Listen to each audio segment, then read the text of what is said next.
नमस्कार, master recipes में सभी का स्वागत। आज हम क्या बनाने वाले हैं? क्या बनाएंगे? आज हम बनाएंगे थाली पीठ। आपको याद होगा हमने थाली पीठ की भाजनी पहले बनाई थी, याद है? नहीं याद है तो फिर से एक बार देख लिए थाली पीठ की भाजनी कैसे बनती है।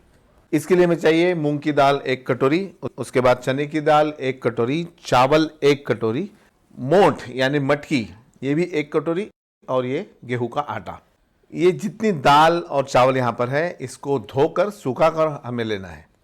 अब इसको एक एक करके हम सेक लेंगे। सबसे पहले मोठ, मूंग की दाल, चने की दाल, चावल।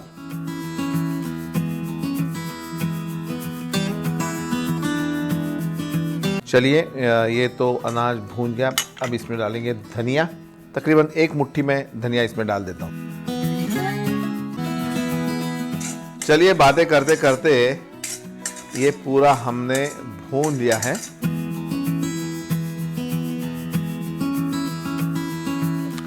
अब देखिए ये जो हमारी दालें हैं, चावल है, ये सारा हमें पीसना है।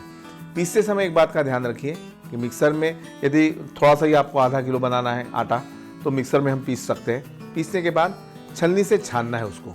और ये मैंने छान लिया इसको। अब इसमें 2 कटोरी गेहूं का आटा हम डालेंगे। सारी दालें जो है 1-1 कटोरी है, 2 कटोरी गेहूं का आटा।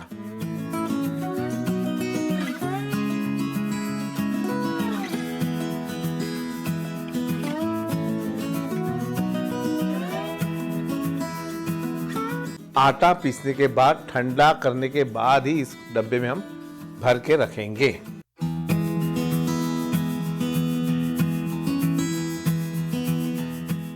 अब ये भाजनी तो तैयार हो गई। इसके साथ अलग अलग किस्म के थाली पीठ बनते हैं। मैंने इसके पहले भी बताया था आपको। अलग अलग सब्जियां इसमें डालिए या केवल प्याज का बनाइए या केवल ककड़ी का बनाइए तो ये बेहतरीन बनता है। चलिए भाजनी आ गई, क्या बात है। इसकी इतनी बढ़िया महक है कि क्या बताएं। तो थाली पीठ बनाने के पहले ही बहुत बढ़िया लग रही।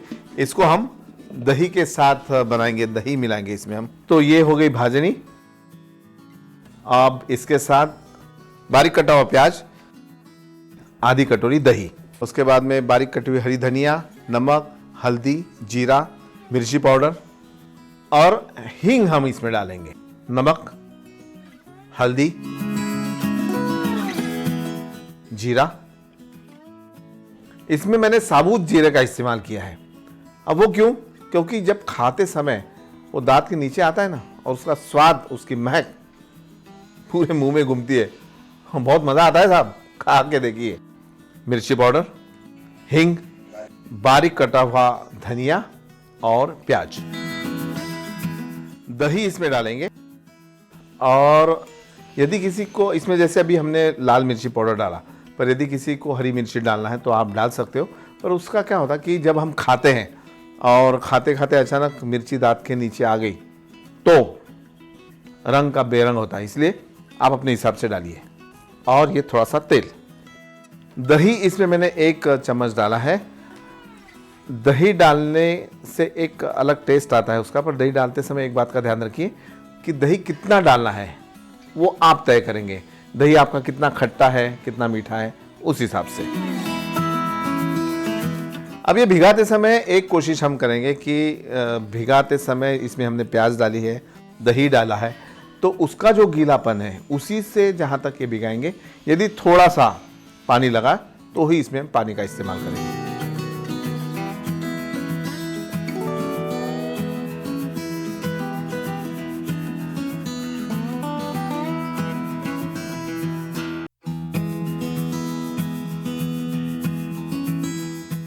ये लोहे का तवा मैंने ले लिया। इसके ऊपर मैं तेल डालूंगा। ये देखिए आटा भिगाकर 5 से 7 मिनट हो गए। अब हम इसका जो आटे का एक पोर्शन लेके तवे पे डालेंगे।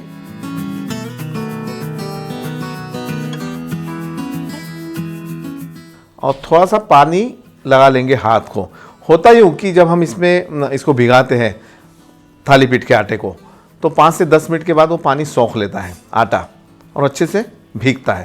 तो इसलिए थोड़ी सी पानी की ज़रूरत हमें लगेगी।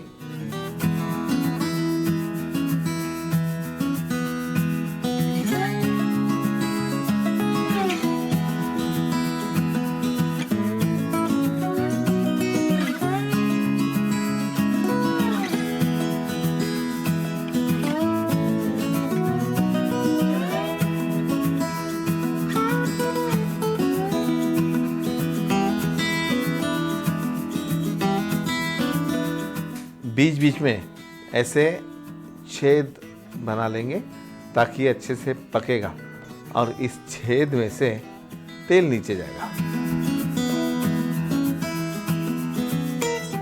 देखिए, थालीपीठ मैं कहता हूँ कि महाराष्ट्र की शान है, महाराष्ट्र की पहचान है, पर इसके बावजूद भी एक जगह और थालीपीठ आपको मिलेगा, वो है कर्नाटक में।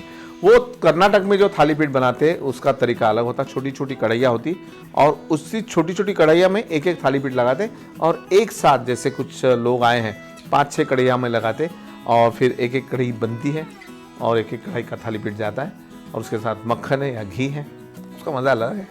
और जिन लोगों को डायरेक्टली तवे के ऊपर ये बनाना आसान नहीं लगता, उनके लिए ये दूसरा तरीका मैं बता रहा हूँ। देखिए, हमने ले लिया केले का पत्ता, उसके ऊपर मैंने थोड़ा सा तेल लगा लिया, ये थालीपीठ का आटा,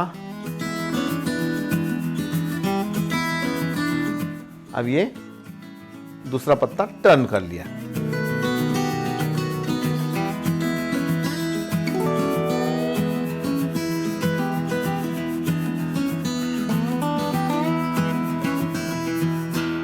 ये केले के पत्ते का ऊपर का हिस्सा हमने निकाल लिया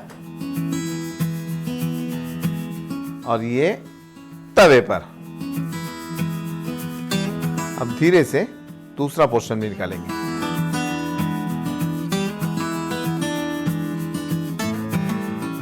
जब हम खाना बनाते हैं तो किस भाव से खाना बनाते हैं वो देखिए। प्रेम होना चाहिए खाना बनाते समय कि मैं किसी के लिए बना रहा हूं, मैं मेरी बीवी के लिए बना रहा हूं, मैं मेरे दोस्त के लिए बना रहा हूं, तो वो भावना यदि मन में है तो खाना अच्छा ही बनेगा। थालीपीठ बनाते समय आपने देखा होगा कि उंगलियों के निशान आते हैं उसमें।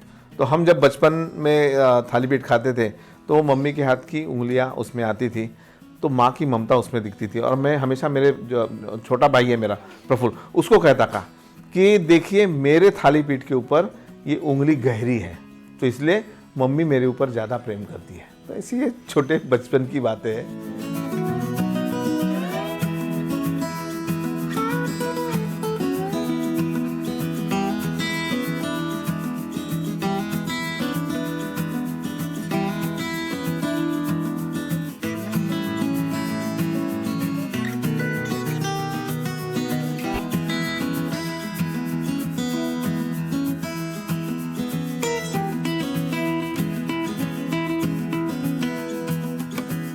तो देखिए, ऐसा ये थालीपीठ हमारा तैयार है।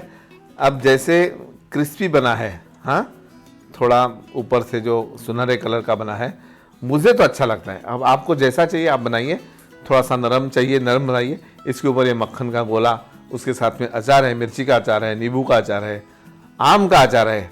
कैसे भी खाइए पर थालीपीठ खाइए और देखते रहिए मास्टर रेसिपीज। लाइक करें, सब्सक्राइब करें, शेयर करें। नमस्कार।